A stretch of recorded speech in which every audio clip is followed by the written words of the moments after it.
What are we looking at, Tim? This is some stuff from when I went across to the Galapagos in 2011. Sea Shepherd had been working there since 2000, just helping the local authorities monitor the marine reserve and shut down illegal poaching. When I was there's a fishing vessel that was caught, and it had the body of 82 sharks on board. So mainly threshers, a couple of blue sharks. I'll just show you. Now you said illegal. Yeah. So this is not allowed.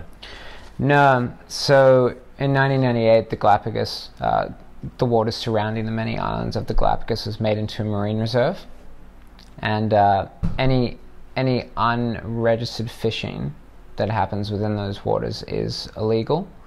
I say unregistered because there are a few artillery fishermen that are allowed to go out, but what we see in the Galapagos Marine Reserve, just like most marine reserves around the world, is just sort of bigger countries coming in, sending their big fleets in, and just taking everything from there. And the Galapagos is like shark rich. Wait, so let me stop you. Yeah. You said 98 it was a marine reserve. Yeah. And you shot this in 2011. 2011, yeah. So we've had that much time to properly turn this into the marine reserve that it's supposed to be, and that's not happening. Yeah, yeah, and that's the kind of frustrating thing about it, is that when something's made like a marine reserve, that's a government who makes that decision. Is it the government who also allows these outside countries to come in and take from it? I mean, it's not like they invite them in or anything like that, but I think as a government, if you set a rule and someone continuously breaks the rule, in this circumstance, illegal fishing vessels coming into a marine reserve, it is your job then to make sort of a statement out of them. Like, you need to prosecute heavily in order to discourage that type of activity from continuing. And unfortunately, what we see in the Galapagos is a large flaw in the judicial system. In this case, as pretty much with any case of illegal fishing that happens in the Galapagos, there's just a large loophole where the fishing vessels are released, the fishermen are released without charge. More specifically, what happens is that the environmental judges in the Galapagos end up saying, I'm not exactly an expert in this law, even though this law exists.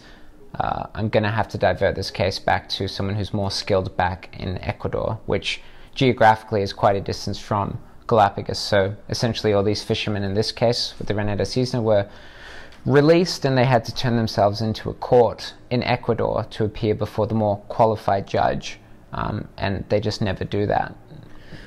Does Ecuador not benefit from ecotourism? I mean, everybody thinks about the Galapagos as the ultimate dive destination. Is there no motivation to keep that going? Yeah, I mean, that's what I was most looking forward to about going to the Galapagos, was going on some dives and getting some awesome footage of sharks, but all I ended up getting was these dead sharks. I went on 12 different dives, every time promised to see heaps of sharks. It didn't happen, and I ended up seeing 82 dead sharks, and it's worth a huge amount of money. The Galapagos is like this famous place that everyone has on their bucket list to go to.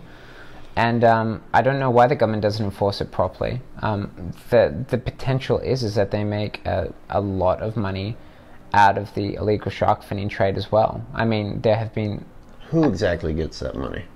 Well, there's been absolutely proven flat-out cases of corruption within government officials who are... A few individuals? Yeah, specifically the judges of Galapagos and certain mayors, I believe, who have been caught dealing with the shark fin mafia. So let's say, as a hypothetical, in this case, the owners of this fishing vessel only need to make a payoff to the authorities, and if that money is a good enough incentive, then why not? You know, these people can be set free, the fishing vessel can be returned back to its owners. It's not that much money for someone who's making millions off of a situation like this, and if the government can sort of continuously do that.